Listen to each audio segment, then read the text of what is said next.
आजची एक नवीनच गंमत झाली. व्हिडिओ लास्टचा व्हिडिओ झाला असता माझा. पूर्ण डांग फाटली होती. सगळ्यांनी टेटस ठेवलं असतं.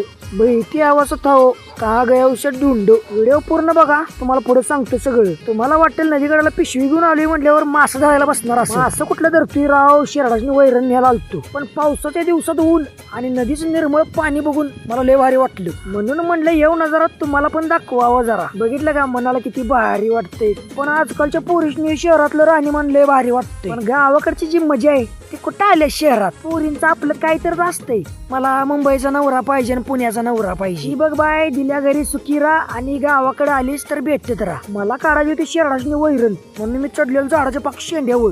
वैरण काढून झाली आणि शेवटचा डाळा तोडतोय तो हिरवागार साप आला एकदम तोंडाजवळ. मला वाटलं हे आता माझी पप्पी घेतोय. त्यानं पप्पी घेतली असती तर माझं काही खरं नव्हतं. बास म्हटलं आता वैरण काढायचं. तोवर खाली उतरत होतं तोवर ही वाकडं तिकडे दिसली. तो मला सांगतो परत एकदा हातभर डांग फाटली राव. असं वाटलं आज काय जिवंत राहत नाही बहुतेक. जराच कमी किडनीत अटॅक आलता बघा.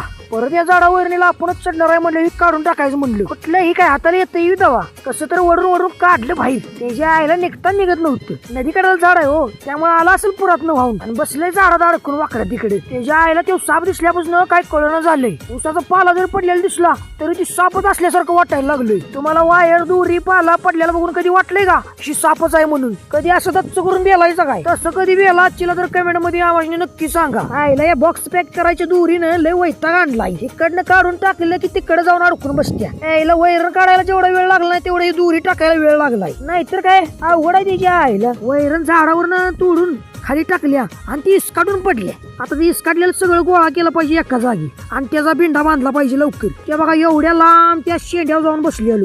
ते हिरवी साप मामा पण त्या तिथंच होतं बघा शेंड्यावर. मंडळी तुम्हाला सांगतो एवढ्या जवळ साप मी आयुष्यात कधी बघितलं नाही. काढलेली वैरण बांधली, बिंडा बांधला आणि निघाल बाबा घरला खांद्यावर घेऊन वैरण. खाली बघून चालतो बाबा आपला नाही. फोनच्या नादात खरोखरच त्या ह्याच्यावर साप पाय पडायचा न होयाचा अवघड. पाक तिकडनं नदीकडनं वैरणला होती इकडे रस्त्यावर. त्यामुळे खांदा अवघडल्यामुळे मी घेतलं डोसक्या वज्ज. बघा आता तुम्हीच कशी दिसते सगुना. वैरणीचा बिंडा गाडी तसा टाकला, स्टार्टर मारली, निघाल बाबा घरला. एका हातात फोन आणि एका हातात गाडी.